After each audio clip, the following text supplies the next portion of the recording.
그냥 울었어요.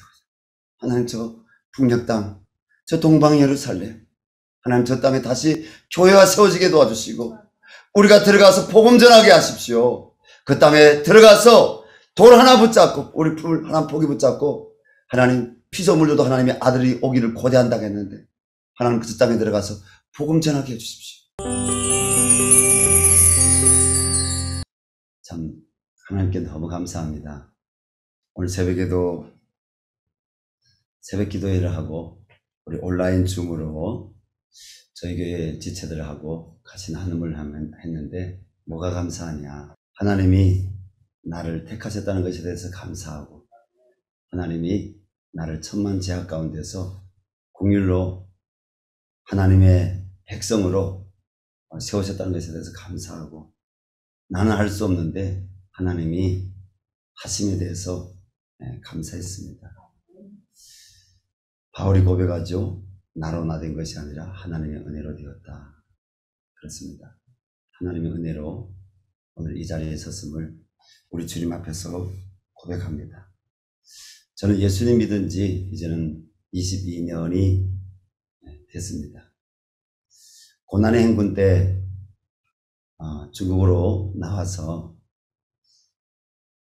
참 처음에는 저는 예수님을 믿으리라고 저는 생각해 본 적이 없습니다. 북한이 1994년 김일성이 사망한 이후 수많은 사람들이 아사했습니다. 병사했습니다. 저는 그 사람들이 병사하고 아사하는 것을 너무너무 많이 봐왔습니다. 근데 북한에 있을 때는 그들이 그렇게 죽어가는 모습 보면서도 참 안 됐다, 불쌍하다, 이 정도는 생각했지만은 그 죽어가는 그들을 바라보면 제가 울어보거나 너무너무 아파서 내가 밥을 못 먹어보거나 그러진 않았던 것 같아요. 우리 북에서 당시 그런 말이 있었거든요. 1등 머저리 먼저 죽고 2등 머저리 그 다음에 죽는다. 1등 머저리는 장사할 줄도 모르고 또 결국은 뭐 일하기 싫어하는 사람들, 이렇게 우리는 표현했습니다. 2등 머저리는 이야기하고 싶지 않습니다. 너무 마음이 아파가지고. 또 북쪽에는 이런 말이 돌았습니다. 양심은 다 산에 갔다. 이렇게. 뭡니까? 사람이 아비규환으로 서로 죽어가니까 도둑질하든지 강도질하든지 아니면 남을 속여서 빼앗든지 그런 것들이 전혀 그것이 죄라고 이렇게 생각해 본 적이 없는 거죠. 그 가운데 제가 90년대 후반에 중국에 나와서 이렇게 보니까 중국은요, 강 하나 사이 두고 너무 농사가 잘 되고 강아지도 입에 고기 덩어리 물고 다니고, 그리고 중국의 작은 도시 시장에 가도 물건이 차고 넘치고, 중국은 같은 공산국 국가인데도 불구하고 굶어 죽는 사람들이 없는 거예요. 이동의 자유가 있는 거예요. 제가 놀랬던 게 있습니다. 어느 날 저하고 같이 한 재중동 부분이 술 마시는데 술 다 드시고 이런 얘기하는 거예요. 아이고 그 김정일이 그 머저리 같은 이렇게 얘기하는데 저는 깜짝 놀랐어요. 그리고 당신 정신 나갔냐고, 왜 남의 나라 수령을 그렇게 욕하냐, 당신 저 북한 같으면 당신 오늘 밤에 저기 수용소 끌려가서 죽는다. 그러니까 그분이 하는 얘기가 그때 당시 중국의 그 주석이 강택민이었는데, 여기 한국에서는 아마 짱쩌민이라고 했을 겁니다. 그 강택민이었는데, 야 강택민, 우리는 여기서 마음대로 욕해도 돼. 강택민 한테 제가 지금 웃지만은 그때는 굉장히 심각했습니다. 야 이렇게 사상성도 없는 사람들이 중국에 사느냐. 근데 나중에 알았습니다. 이런 것이 표현의 자유구나. 그리고 중국은요, 그때 당시, 지금은 안 그렇지만 그때 당시는 돈만 있으면 표를 끊고 가고 싶은데 다 가는 거예요. 근데 우리 북쪽은 뭐예요? 북쪽은 여행 증명서가 있어야 갑니다. 특별히 국경 지역 같은 경우에는 이렇게 파란 증명서가 있어야 국경의 도시나 지역에 있는 마을들을 이동해서 방문할 수가 있었습니다. 아버님이 뭐 돌아가도 또 배우자가 돌아가도 증명서가 없으면 북한은 당시 법상 이동할 수 없는 그런 것을 저는 봤습니다. 평양을 들어가려고 하면 이렇게 대각선으로 빨간 줄이 들어간 그 증명서가 있어야 평양은 수도라고 들어갈 수 있었죠. 근데 중국에 가니까 전혀 어려운 게 없는 거예요. 얼마나 참 너무너무 달랐습니다. 그러다가 제가 그 역사에 대해서 좀 알게 됐습니다. 북한에서 제가 배웠던 역사하고 중국에서 제가 알게 된 역사하고 너무너무 다른 거예요. 마음에 갈등이 오기 시작했습니다. 저는 사실 북한에서 대량 탈북이 시작된 이래 북한 내부의 정보들이 외부로 유출되기 시작했습니다. 우리나라가 지금부터 한 150년 전에 대원군 시절에 세국정책이었잖아요. 세국정책.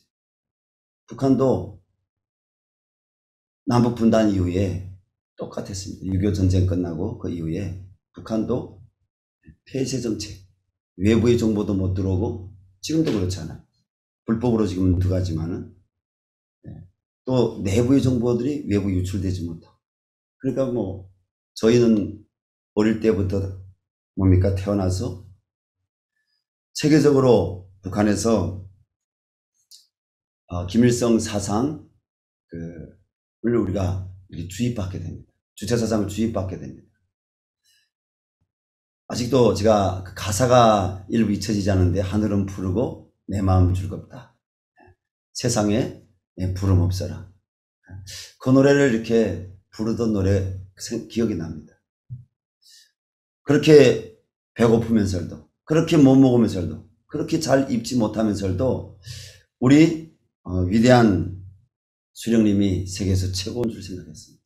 그 중국에 나왔는데 그 사람들이 자기 나라 수령을 막 욕하니까 제가 얼마나 놀랬겠습니까? 제가 중국에 나온 것은 북한군 보위사령부 해외 요원으로 파견 나왔습니다. 제가 주로 맡았던 임무가 원래 국군 기무사에 침투하는 것이었는데 국군 기무사에 침투하지 못하고 제가 당시 안전기획부 라인에 침투하게 됐습니다. 당시 안전기획부가 중국에 들어와서 대북 첩보를 하는데 북한에서 탈북하는 분들을 통해서 정보를 수집하고 또 북한 내에 사람들을 들여보내고 그런 것을 통해서 북한 체제를 위협하는 그러한 일들을 하는 것을 북한 당국이 막기 위해서 저 같은 사람을 중국에 내보낸 거죠. 저는 국군 기무사 라인에는 침투 못하고 당시 안전기획부 라인에 침투하게 됐습니다. 그런데 거기서 제가 지금 우리 장신대학교를 졸업하고 아직 목사 안수는 안 받으셨지만은 강선산 총리 그 사이 강명도 우리 선생이 쓴 평양은 망명하다.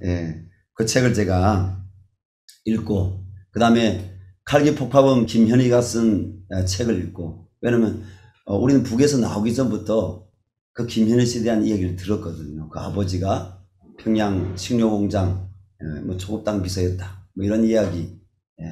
우리가 들은 이야기인데 나와보니까 그가 쓴 책이 있더라고. 우리는 그가 잡혀서 죽은 줄 알았는데 죽지 않은 거예요. 그 책을 보고 또 1960년대 북한군 부총참모장 하던 사람이 북한이 연안파를 숙청하고 김일성이 그리고 갑산파를 숙청하고 그 다음 마지막으로 숙청한 게 러시아파를 숙청했습니다.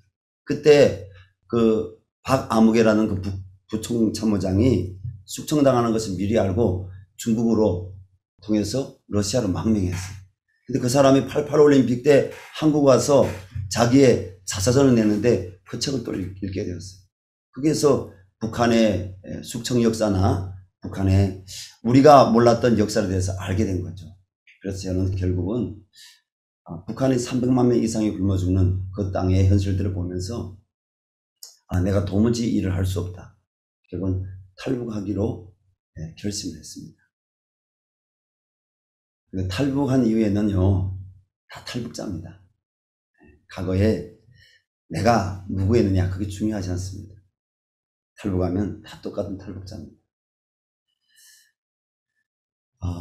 저희 부모님들이나 형제들에 대한 이야기는 하고 싶지 않습니다.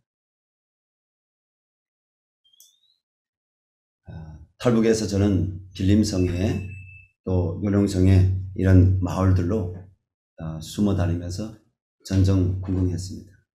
원래는 탈북할 때 내가 그래도 도와줬던 그 사람들이 나를 도와줄 것이라고 생각했습니다. 그런데 완전히 잠적해버리고 저는 부평초가 되었습니다. 나그네가 됐죠. 그러다가 어느 시골 동네에서 돼지 목장에서 이렇게 돼지 두엄을 쳐내고 그리고 돼지를 이렇게 죽을 끓여서 먹이고 이런 일도 했습니다.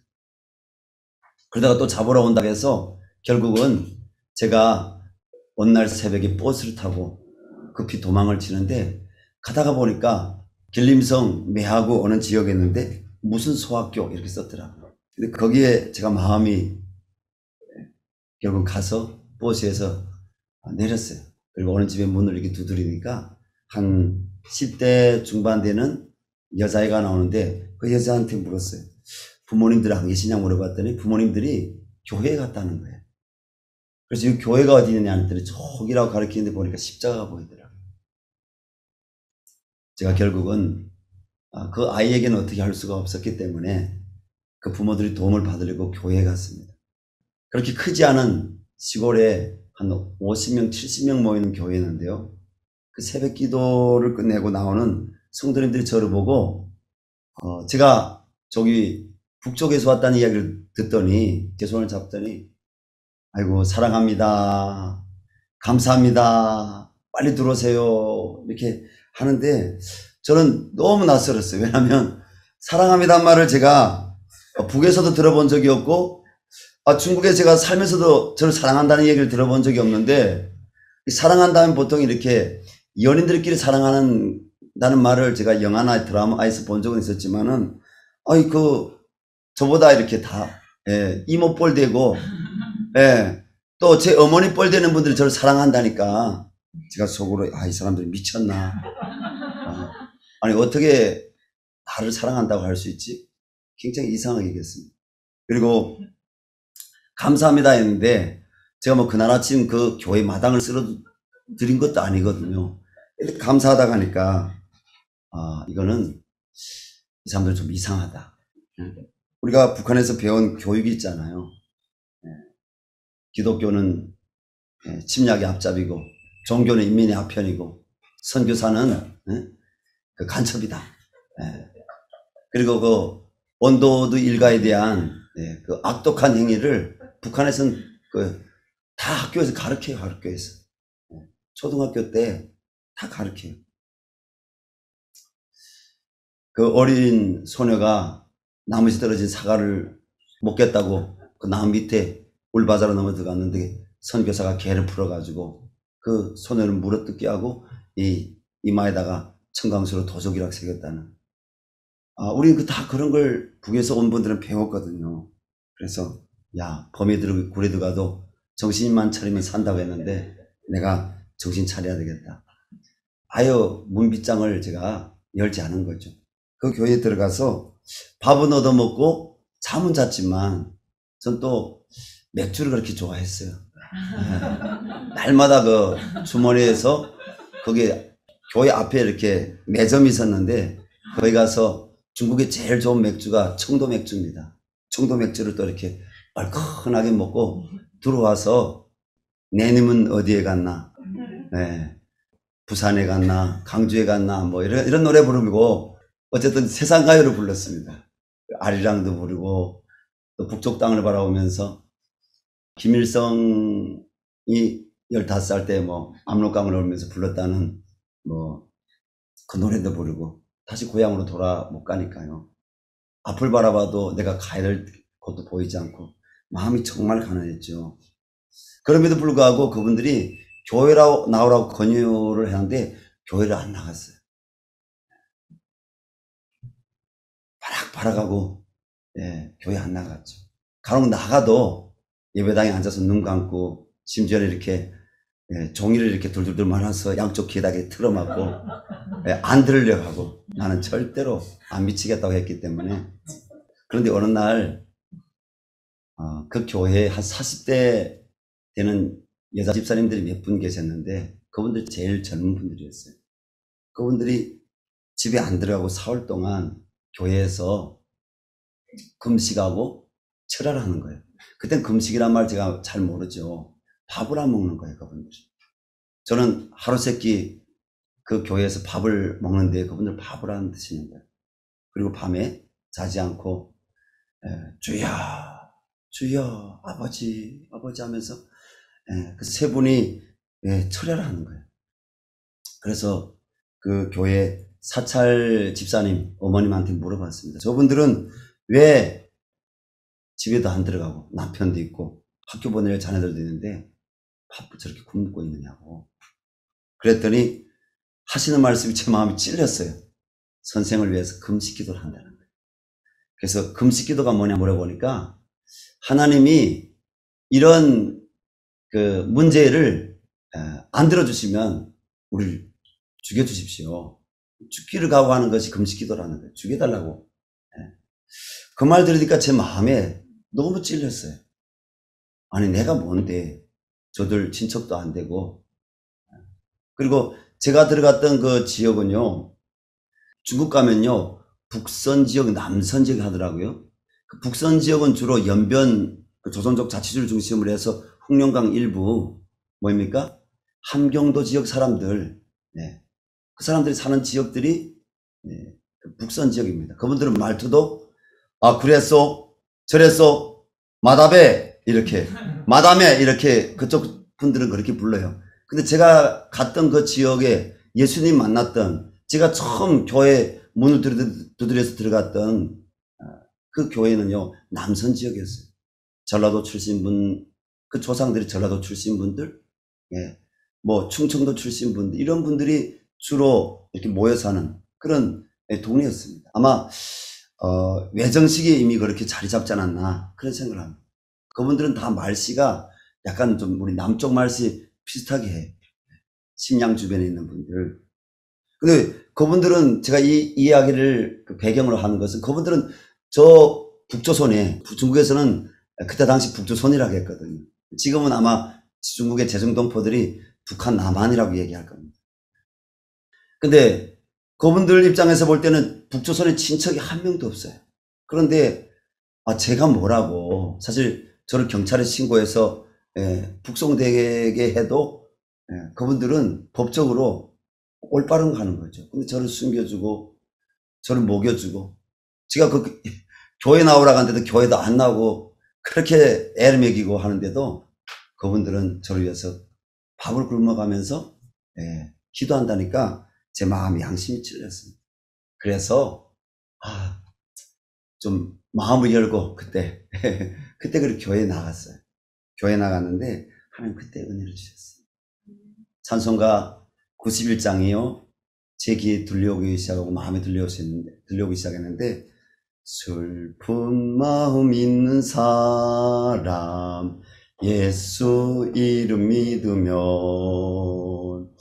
영원토록 변함없는 기쁜 마음 얻으리. 예수의 이름은 세상의 소망이요, 예수의 이름은 천국의 기쁨일세.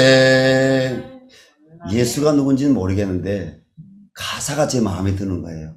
내가 지금 슬픈 마음 있는 사람인데 어디 오란 데도 없고 돌아갈 수도 없고 어디를 가야 될지 보이지도 않고 내가 정말 슬픈 마음 있는 사람인데, 예수는 누군지 모르겠지만 예수님은 소망이래.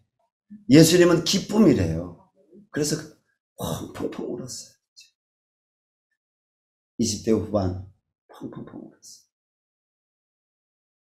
그때 마음에 이런 깨달음이 왔어요. 야, 이분들이 믿는 그 하느님, 그때는 제가 하나님이란 말 안 했습니다. 북한에서는 다 우리가 그 영화에도 하느님이라고 하거든요. 아, 이분들이 믿는 하느님 뭔가 있나 보다. 한번 내가 좀 알아보자. 그리고 그분들에게서 내가 성경책을 얻어서 성경을 보기 시작했습니다.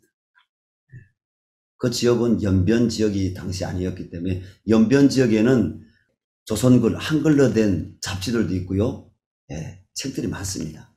그런데 제가 들어갔던 그 교회가 있는 지역은요, 한글로 된 책이란 건 성경책밖에 없었어요, 그 교회에. 그래서 성경을 보기 시작한 거죠. 예, 창세기를 보고 거짓말 책이더라고요. 예. 그리고 출애굽기 봤는데 남이 나라 역사예요. 우리나라 역사 아니에요. 제가 역사를 그래도 좋아하는 사람인데 남이 나라 역사예요. 아니 레위기를 보는데 무슨 자꾸 이렇게 고사 지내는 거 있잖아. 제사 지내는 얘기가 있어요. 예. 그래도 그냥 읽었어요. 재미없으면 또 막 이렇게 넘어가고 이렇게 읽었어요. 민수기를 읽었는데 무슨 자꾸 숫자로 자꾸 얘기하더라고요. 전에 재미없고 신명기도 또 읽었어요. 신명기도 역시 재미없었어요. 그래도 읽었어요. 읽다가 또 던져버렸다가 또 읽다가 또 이렇게 벽에 삼아서 이렇게 자다가 이렇게 할 거 없잖아요. 또 일어나서 또 보고. 근데 하나님은 어느 날 신명기 말씀 보는데 28장에서 제 마음에 눈이 뜨게 하셨어요. 영적인 소경이던 제가 눈을 떴어요. 신명기 28장 말씀을 봤는데 1절부터 14절 말씀에는 축복의 말씀이 기록되어 있어요. 머리가 될지언정 꼬리가 되지 않게 하시고 내 우양의 새끼와 토지 소산에 내가 복을 내리는데 내가 들어가도 복받고 나가도 복받고 어떨 때요? 주의 계명을 사랑하고 주의 언약을 즐거워하고 주의 말씀을 따르고 순종할 때 하나님이 그런 복 주신다는 거예요. 근데 제가 북에서 우리 이웃 집들에서 이렇게 결혼할 때 보면 벽에다가 복자를 이렇게 한자로 새겨 넣거든요. 아니면 우리 한글로 복 이렇게 수놓아요. 그럼 복이란 자는 제가 북에서 봤지만은 복이 뭔지 제가 몰라요. 아마 북에서 나오신 분들이 대부분 다 그래요. 복이 뭔지 모르죠. 그런데 1절부터 14절은 저에게 아무 의미가 없었어요. 근데 15절부터 그 뒤에 거의 3, 40절 되는 말씀들 이러는데 그 말씀들이 제 마음에 영화 필름처럼 내가 북한에서 경험한 그 모든 스토리, 그 모든 이야기가 신명기 28장의 저주의 말씀이 다 기록되어 있는 거예요. 아, 아침이 되면 저녁이 되면 좋겠다. 어떤 여자가, 어떤 남자가 약혼했는데 약혼한 사람하고 같이 살지 못하고 이방 나라에 끌려갈 것이고 그게 팔려갈 것이고 이렇게 보입니다. 그리고 땅이 녹과 같이 보이고 하늘이 철과 같이 보이고 왜? 사람이 기근이 오고 영양실족이 오니까 사람이 미침 중세가 나타난다는 거예요. 그래서 땅이 녹과 같이 보이고 하늘이 철과 같이 보인다는 거예요. 그리고 사람이 사람을 잡아먹는다. 그 말씀들이 다 그 신명기 28장에 저주의 말씀이 기록됩니다. 그때 하나님이 저에게 성령을 부어주셨어요. 제 마음이 뜨거워지기 시작하고 제 눈에서 펑펑펑 눈물이 쏟아지기 시작했어요. 그리고 북한 땅에서 내가 그렇게 주변에 수많은 사람들이 죽어가는 것을 보았어도 전혀 그분들을 제가 불쌍하다 이런 마음은 있었지만 저 1등 모자리니까 2등 모자리니까 먼저 죽는구나.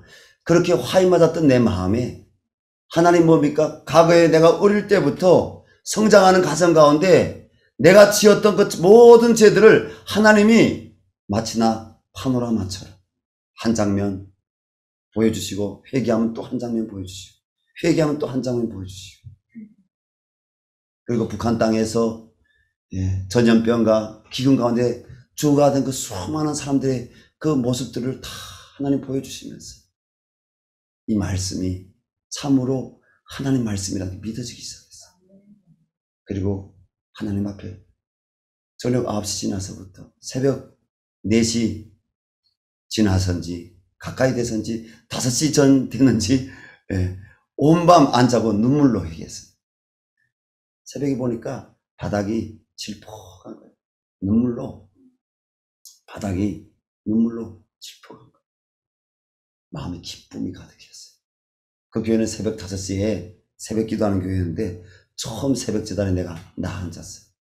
그리고 그 새벽 제단에 말씀 은혜 받고, 그리고 하나님께 제가 거기서 또 기도하고, 제 마음에 기쁨이 왔는데요. 어떤 기쁨이 왔느냐면 구원이 기쁨이었어요. 그때는 제가 그게 구원이 기쁨인지는 몰랐어요. 하나님 그냥 만난 기쁨이었죠. 세상이 이제는 하나도 안 무서운 거예요. 예전에는 제가 슬프고 두렵고 했는데 두렵지도 않고 슬프지도 않고 마음에 기쁨이 넘치고, 밖에 나가 이렇게 살펴보니까 그 아침 기도 끝내고 바깥에 나가니까 나무들이 이렇게 흔들흔들하는데요. 아직 처음이니까 나무 끝에 잎사귀도 안 나오고 눈만 나왔어요. 눈. 잎사귀 나와서 눈이 있잖아요. 근데 그 나무 가지들이 막 이렇게 흔드는데 저를 향해서 막 이렇게 저를 좋아하는 것 같은 그 나무들도 막 이렇게 기쁜 거예요. 그때 그 나무들이 하나님을 찬양하는 걸 제가 모르고 그냥 제가 너무 기분이 좋으니까. 근데 그 새벽 제단에 제가 이렇게 고백했어요. 하나님, 저 북조선 땅에도 이런 교회가 세워지기를 원합니다. 그리고 그 교회에서 제가 일할 수 있는 일꾼 되게 해주십시오. 왜냐하면 저를 위해서 금식해 주신 그분들이 너무 고맙잖아요. 저를 위해서 제가 막 아무것도 한 것이 없는데 감사합니다. 교회 올 때마다 뭐 이렇게 그 어머니들이, 그 이모님들이 이렇게 뭐 싸가지고 와서 이렇게 저한테 사랑으로 주고, 예수님을 제가 만난 이후에 그게 무슨 사랑인지 알았죠. 남녀간의 사랑이 아니라 하나님의 사랑이었다는 걸 제가 알게 됐죠. 제 입에서 그때부터 감사가 나왔죠. 감사. 여러분, 하나님 만난 증거가 뭐냐? 성령이 임한 겁니다. 그 성령이 임하면 하나님을 아버지라고 부르는 거 전혀, 전에는 하나님을 아버지라고 부르는 거 거부가 가죠. 근데 하나님 아버지라고 부르는 거 전혀 거부스럽지 않습니다. 예수님을 나의 주님이라고 찬양하는 거 전혀 거부스럽지 않습니다. 하나님 만난 증거가 뭐냐? 성령이 임하면 거듭났다 가죠. 신학적인 용어로 중생했다가 했죠. 근데 뭡니까? 성경에 창세기 거짓말책, 출애굽기 나온 모든 기적들, 민수기에서 나오는 그 기적들, 이거 다 거짓말책 했는데 뭡니까? 다 믿어지는 거예요. 하나님의 창조 사건이 다 믿어지는 거예요. 그리고 예수님이 십자가에서 나의 죄를 위해서 달려 돌아가셨다는 그 사실, 예수님이 나의 구주가 되신다는 그 사실 다 믿어지는 거예요. 날 구원하신 주님께 감사합니다.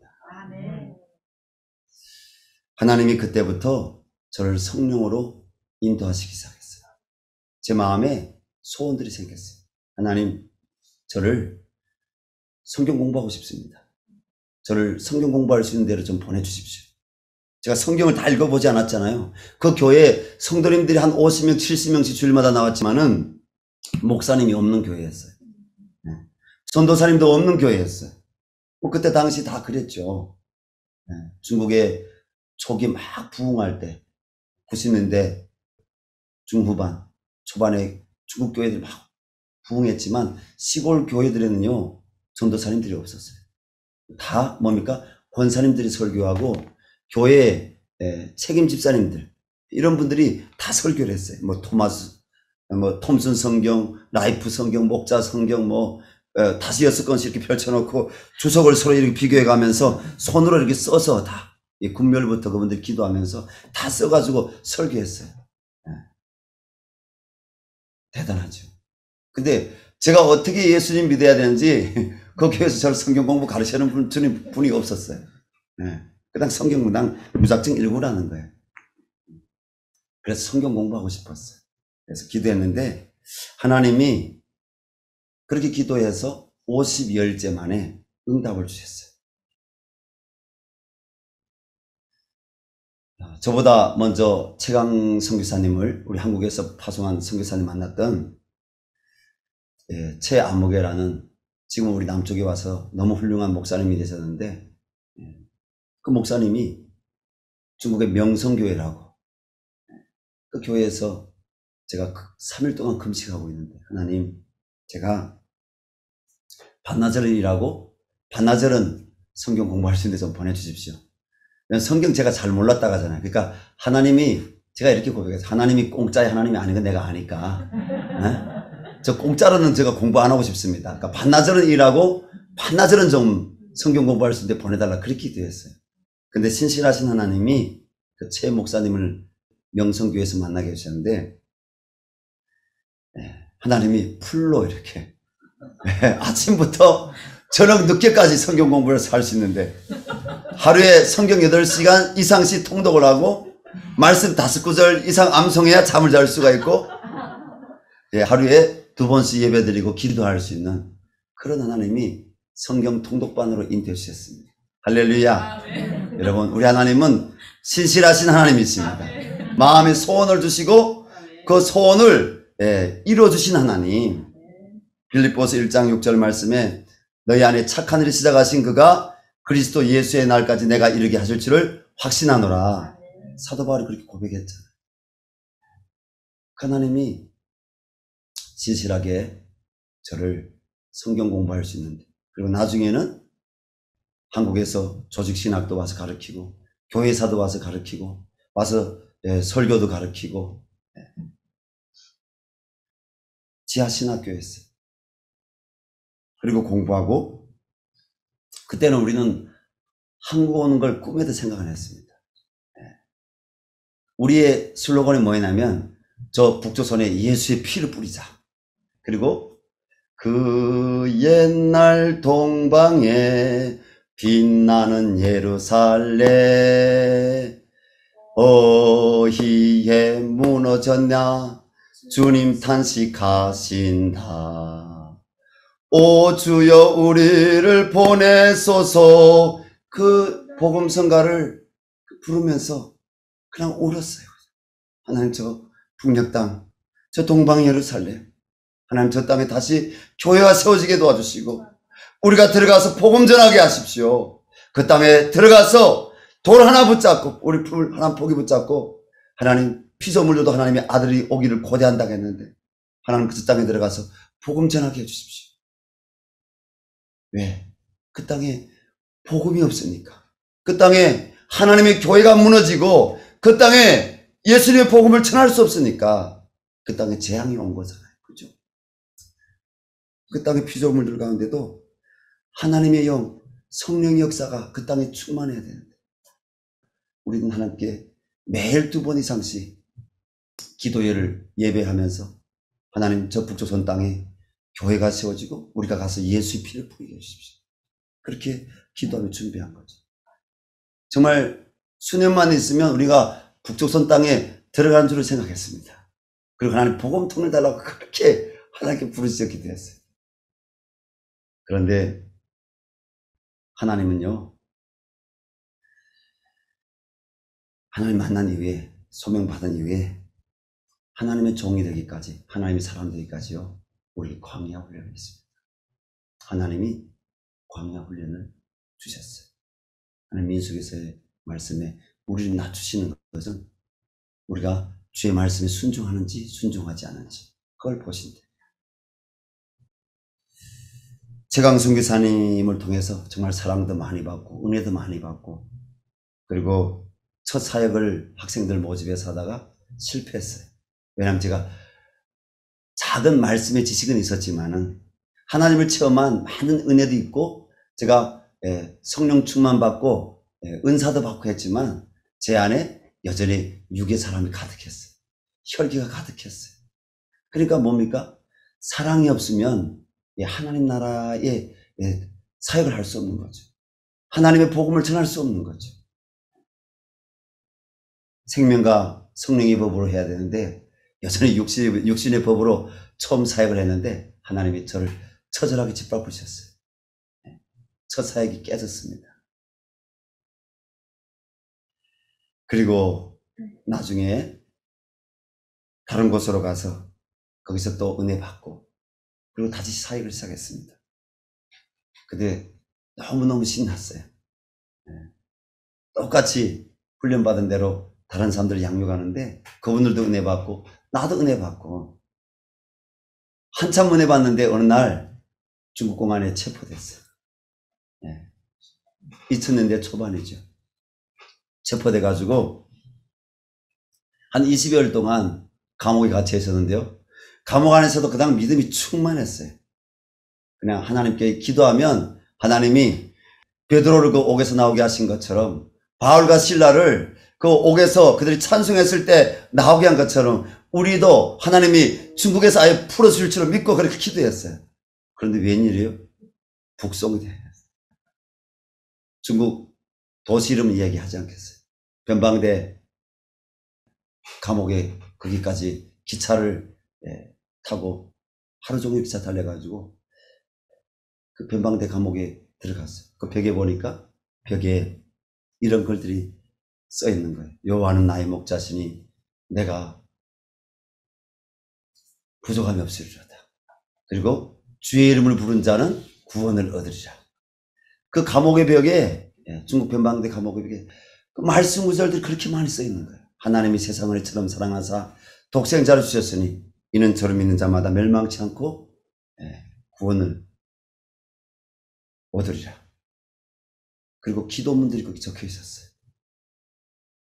얼마나 많은 예수 믿는 사람들이 중국에서 우리 북한 동포들이 예수 믿고 북송되었는지 그걸 알 수가 있었죠. 저도 그 감옥의 벽에 시편 24편 말씀을 새겨놨어요. 누가 여호와의 산에 올 자가 누구냐? 마음이 청결하며 뜻을 허탄에 두지 않으며 거짓 맹세치 아니하며 여호와의 얼굴을 구하는 자로다. 그 말씀 구절을 제가 이렇게 벽에다가 새겨놨어요. 그리고 하나님, 내가 뭘 잘못했는데 이 감옥까지 오게 했습니까? 왜 우리는 바울과 실라가 찬양한 것처럼 우리가 중국에서 풀려나기로 원했는데 하나님 북송되도록 이렇게 내버려뒀습니까? 그렇게 기도했어요. 그래도 하나님은 묵묵부답이었고 우리는 철교를 건너서 북쪽 땅에 그때 당시 우리 한 팀이 이렇게 북송되었는데 하루에 건너가는 숫자가 60, 거의 70명 숫자가 가까이 됐어요. 넘어가서 기도했죠. 하나님, 저 아시죠? 제가 보이사령부 요노 중국에 나왔다가 이렇게 되는데 제 신상이 다 드러나면 하나님 저는 죽습니다. 수용소에 갑니다. 하나님 살려주십시오. 그렇게 기도했습니다. 여러분, 하나님은 다니엘을 사자굴에서 해서 건지신 분이십니다.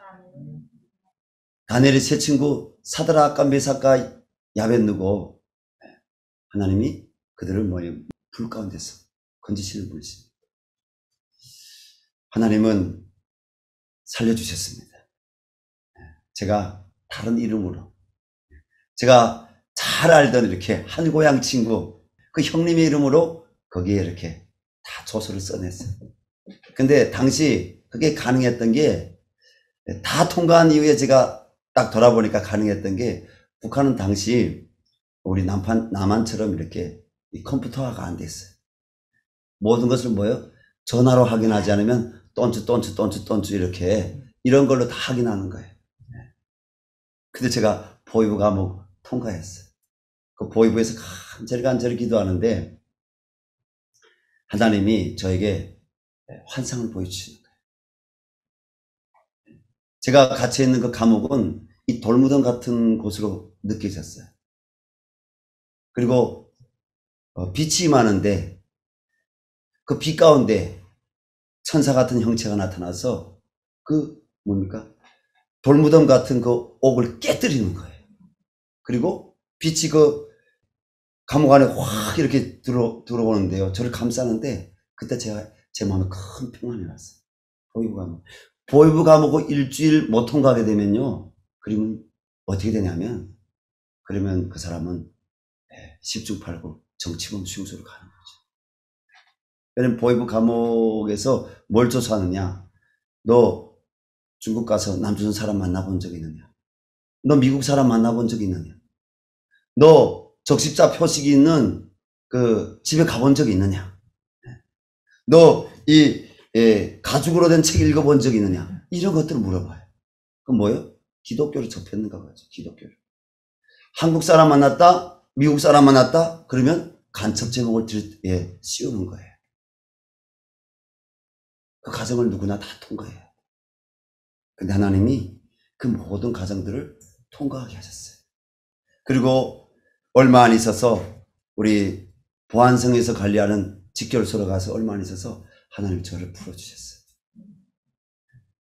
그 이후에 또 스토리들이 있지만 생략을 하겠습니다. 감옥 안에서 제가 기도했어요. 하나님, 제가 다시 국경을 넘을 때는 하나님의 성경에 보니까 악인도 들어서 하나님의 의를 위해서 사용하시던데 하나님, 국경경비대원이 제가 국경 건널 때 저를 안내해 주십시오. 그리고 보이부 사람이 제가 국경 넘어가기 전에 저를 보호하도록 해 주십시오. 그리고 국경 건너가서 하나님 저에게 성경책을 선물로 주십시오. 감옥 안에 제가 몇 달 동안 있었는데요. 하나님 말씀이 그렇게 갈급한 거예요. 그 성경책을 중국에서 생명의 책으로 제가 매일매일 볼 수 있었던 것이 얼마나 감사했던지요. 그 중국 땅에 건너가면 하나님 맨 먼저 저에게 선물로 성경 달라고 했어요. 근데 하나님이 그 기도를 다 들어주셨다 안 들어주셨다? 다 들어주셨어요. 그 추운 겨울날 이 개털 북한에서는 개털 슈바라고 해요. 이렇게. 개털 이렇게 외투를 입은 국경경비대원이 북한 돈 얼마 이렇게 화폐 교환하기 전에 1,000 얼마를 받고 저를 개털 슈바 입고 이거 총명을 저를 이렇게 안내하는 거예요. 국경. 그 꽝꽝 얼어붙은 그 얼음 위로 이렇게 건너가게 했어요. 얼마나 감사한지. 그리고 제가 북한에 있을 동안 저를 보호해줬던 것이 보이부 사람들이 저를 보호해줬어요. 얼마나 감사한지. 제가 사실은 이런 것들을 유튜브로 지금 처음 밝힐 겁니다. 수십 년 세월이 이젠 지나갔기 때문에 아마 저를 보호했던 분들은 이미 다 나이가 많이 되어서 돌아가셨을 거예요. 참 예수님을 안 믿고 그분들이 사망했지만 참 그분들을 사용해 주신 하나님께 너무너무 감사합니다. 그때 저를 정말 도와줬던 분들이 너무 감사합니다. 국경을 건너서 하나님 저에게 성경책을 선물로 주셨어요. 그리고 감옥 안에서요 그렇게 돼서 하나님 저 이제 중국 가게 되면 저는 중국에 있고 싶지 않습니다. 하나님 저 남수선에 갈 수 있도록 길을 열어주십시오. 그리고 가서 제가 신학 공부하겠습니다. 하나님 주의 종이 될 수 있도록 하나님 인도해달라고 그렇게 기도했는데 하나님이요 건너서 한 달도 안 돼가지고 남쪽에 먼저 간 다윗 우리 형제라고 다윗 선생이라고 있었어요. 내 친구. 그 친구가 지금 미국 가 있는지 필리핀 가 있는지 난 몰라요. 다시 만나고 싶은데 지금 10년 넘게 연락이 끊어졌어요. 선교사로 필리핀에 처음 나간 걸 알고 그 이후에는 연락이 끊겼는데 그 친구가 연락이 온 거예요. 자기가 다 돈도 지불하고 사람도 보냈으니까 그냥 떠나기만 하라는 거예요. 그래서 떠나서 한국으로 오게 됐습니다. 그래서 제가 이렇게 감옥으로 갔다 온 얘기를 하는 것은 뭐냐면 하나님은 복음의 증인으로 세우시기 위해서 하나님이 정말 살아계신다는 것을 이 성경 말씀뿐 아니라 이 성경 말씀이 실제라는 것을 하나님이 경험시키기 위해서 하나님이 저를 훈련시키신 것입니다. 하나님 저를 강야에 내던지신 것은 저를 하나님 낮추신 것은 하나님 말씀을 순종하는지 순종하지 않는지 끝까지 그 고난 가운데서도 하나님을 의지하는지 의지하지 않는지 하나님 보시려고 하나님이 저를 그 사망의 음침한 골짜기 가운데도 하나님 세우신 것이죠. 이 유튜브를 통해서 간증을 듣는 한 분 한 분 주님의 귀한 동역자 여러분, 하나님은 살아계십니다. 하나님은 우리가 기도할 때 반드시 들으시는 분이십니다. 그리고 우리에게 예수 믿어도 고난이 있습니다. 감옥 가는 고난도 있고요, 배고픈 고난도 있고요, 그리고 고통이 있습니다. 그런데 하나님의 고난을 통해서 우리에게 장차 올 하나님의 영광이 무엇인지 깨닫게 해주십니다. 우리가 땅에 소망 두지 말고 장차 올 영광, 하나님의 영광, 그 하나님 나라에 소망 두고, 그리고 그분이 부르심이 뭔지 더 깨닫고 하나님이 뭡니까? 나를 버리고 나의 모든 허물 지고 십자가에 못 박고 나는 죽고 예수로 사는 사람으로 하나님이 연단시키기 위해서 하나님 우리에게 고난 주신다는 것입니다. 혹시 고난당하는 성도님들이 있습니까? 하나님이 능히 그 고난에서 내가 부르짖을 때 건질 수 있음을 믿으시고 낙심하지 마시고 하나님께 기도하시기 바랍니다. 그리고 고난당하는 분들, 내가 혹시 하나님 앞에 지금 버려야 될 것들이 있는지, 하나님 말씀에 불순종한 것들이 있는지, 내가 하나님 앞에 높아진 마음이 있는지 여러분 돌아보시기 바랍니다. 다시 하나님 말씀을 가까이 하시기 바랍니다. 그리고 하나님께 나가서 기도하시기 바랍니다. 요한복음 10장 말씀 보니까 하나님 말씀하십니다. 내 양은 내 음성을 듣는다. 우리가 하나님 음성을 들어야 돼요. 하나님은 분명히 우리를 죽이시려고 하는 분이 아니라 우리를 살리시려는 분이십니다. 하나님께서 저를 살린 것처럼, 성경에 많은 인물들을 살린 것처럼 이 시대에 우리에게 이 코로나라는 이 문제를 주셨잖아요. 여러분, 코로나 이 팬데믹 가운데 얼마나 많은 사람들이 고통을 겪습니까? 지난해 코로나가 왔습니다. 저희 교회도 방역 지침이 나오니까 비대면이 안 준비되어 있잖아요. 그래서 성도님들에게 잠시 교회에 나오는 것에 대해서 우리 한 몇 주 교회 문 닫는다고 했습니다. 여러분, 제가 얼마나 죄인인지 보십시오. 근데 성도님들이 전화 온 거예요. 목사님, 교회 문 닫으면 우리 다른 교회에 가도 됩니까? 이렇게 하려고 한 거예요. 성도님들이 막 우분에 가득 차서 목사님 왜 교회 문 닫느냐고. 우리는 교회 당회도 있고 운영위원회도 있어서 다 정말 운운하고 결정을 했는데 성도님들은 예배 문을 닫으면 안 된다. 그래서 다시 결정을 했습니다. 예배 문을 열었습니다. 그때 하나님께 정말 엎드려서 기도했습니다. 하나님, 이 코로나 가운데 전 세계가, 우리나라가, 한국교회가, 우리 교회가 어려움이 있는데 하나님 이것을 허락한 이유도 뭡니까? 하나님이 제 마음에 감동 주시는 것이었어요. 이거는 위기가 아니라 기회다. 그리고 역대하 7장 14절 말씀 주시는 겁니다. 내 이름으로 일컫는 내 백성이 그 악한 길에서 떠나 스스로 겸비하고 하나님께 회개하고 그리고 겸비할 수 있는 기회라는 겁니다. 영적으로 우리의 신앙을 회복할 수 있는 기회라는 것입니다. 하나님이 코로나를 통해서 쭉정이와 그리고 알곡을 가르치겠다는 것입니다. 하나님께 우리 통일소망선교회, 열방선교회가 전심으로 우리가 하나님 다 우리의 죄 때문입니다. 저 강화문에 나가 있고 저 촛불에 나가 있는 하나님, 저들의 문제가 다 내 죄 때문입니다. 하나님, 내가 잘못했습니다. 이게 교회의 잘못입니다. 하나님, 나의 잘못입니다. 목사인 내 죄 때문이고 성도인 내 죄 때문입니다. 하나님께 말씀 붙잡고 얼마나 우리가 금식하고 부르짖어 기도했는지. 그런데 놀라운 것은요, 하나님이 교회에 부흥을 주셨어요. 네. 코로나 이전보다 저희 교회는 하나님이 지금 1.5배로 부흥을 주셨어요. 우리 정부 방역 지침에 따라 저는 교회에서 사실 오늘 마스크 쓰고 설교해요. 다시 마스크 쓰라면 내가 마스크 쓰겠는데 전혀 숨이 허가하지 않고 설교합니다. 우리 교회는 다 뭡니까?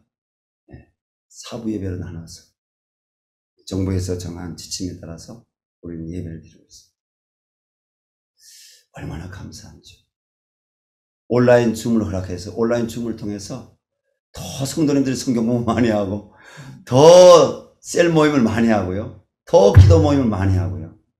하나님이 성도들의 믿음이 더 성장하게 하시고. 여러분, 교회가 부흥되었다. 숫자적인 부흥되었다. 그것이 기회가 아니라 하나님 앞에 우리가 회개할 수 있는 기회. 말씀으로 돌아설 수 있는 기회. 하나님의 얼굴을 구할 수 있는 기회. 그 기회를 주신 우리 하나님을 찬양합니다. 이 하나로 드림 사역 하나님께서 더 기름 부어주시기 바랍니다. 중국 땅에 얼마나 방황하고 유리하고 있는 수많은 탈북동포들이 있습니다. 그들이 자기 원한 바가 아니었습니다. 원치 않은 바 그들이 강을 건너서 저처럼 유리방황하다가 중국에서 어려움을 겪고 지금 그 평강공주들, 우리 탈북자매들 학대를 당하고 그리고 여전히 아픔이 있으면서도 불구하고 아픔이 있다는 말 어디 가서 하지도 못하고 말도 통하지 않고 음식도 다르고 그럼에도 거기에서 자식을 놓아서 키우고 살아야 돼요. 그 자녀들 가운데는 국적도 없는 자녀들이 있습니다. 여러분, 그 북한 동포들 불쌍히 여겨주시고 기도해 주시기 바랍니다. 하나님 마음은 약한 자들이겠습니다. 하나님 마음은요, 고난당한 자들이겠습니다. 목에 갇힌 자, 배고픈 자, 그리고 헐벗은 자, 그리고 아픈 자들, 고아 가부와 나그네 된 자들, 하나님은 그들이 편이 되어주신 하나님이십니다. 제가 중국에서 가장 신령이 강할 때 하나님 만났잖아요. 그죠? 제가 아플 때 하나님 만났어요. 마태복음 우리 5장 3절 말씀 보게 되면 심령이 강한 자는 복이 있나니 천국이 저희 것이라고 했습니다. 심령이 강할 저 북한 동포들에게 예수 그리스도의 복음이 생명의 복음으로 사랑의 복음으로 하나님의 말씀으로 저들에게 들어갈 때 저들은 하나님 만납니다. 여러분들이 더 기도해 주시고 또 저들과 함께 해 주시기를 부탁드립니다. 하나님이 한국 땅에 와서 이제는 주의 종이 되게 하시고 선교사가 되게 했습니다. 저에게 꿈과 비전이 있습니다. 그 꿈과 비전은 내가 원하는 꿈과 비전이 아니라 저 북녘 땅에 하나님의 교회들을 재건 그리고 개척하는 비전입니다. 북한 땅에 207개의 여러분 크고 작은 도시들이 있습니다. 그 크고 작은 도시들에 여러분 교회들이 세워지기를 원합니다. 시골에도 낙도에도 교회가 세워지기를 원합니다. 이 하나로 드림 사역이 왜 중요하냐? 여러분 저 중국 땅에 있는 우리 북한 동포들 우리 탈북 형제 자매님들이 예수 믿게 되면 그들이 다 저 북녘 땅에 교회를 세우는 여러분 주의 종들이 될 줄로 믿습니다. 아멘. 하나님의 사람들이 될 것입니다. 아멘. 여러분 우리 북쪽에서 온 우리 형제 자매님들이 예수님 만나게 되면 그들이 기도하는 게 있어요. 하나님 저 북쪽 땅에도 우리 고향 땅에도 교회가 세워지기를 원합니다. 우리 부모들 예수 믿고 하나님 구원받기를 원합니다. 지옥에 가지 않기를 원합니다. 하나님 김정은 장군도 회개하고 구원받게 해주십시오. 하나님 북한 땅에 하나님 우상들이 무너지고 저 땅에 하나님 나라가 임하게 하여 주십시오. 그들이 다 그렇게 마음을 바뀌게 복음만이 해답입니다. 십자가 사랑만이 해답입니다. 제가 고백하고 싶은 것은 하나님 은혜에 감사합니다. 우리 주님께 내가 감사한 것은 우리 사도 바울이 그렇게 고백했습니다. 우리 주님께 감사한 것은 나를 충성되게 여겨 하나님의 종으로 불러주신 것입니다. 하나님께서 이 하나로 드림 재단을 비롯한 북한을 위해서 기도하는 우리 한국교회 모든 말씀의 재단들을 축복해 주시고 하나님 앞에 신실하게 구별하여 기도하고 있는 하나님의 얼굴을 아는 하나님의 사람들을 통해서 우리에게 복음 통일을 선물로 주시고 사람을 준비하는 사역이 가장 중요한 사역입니다.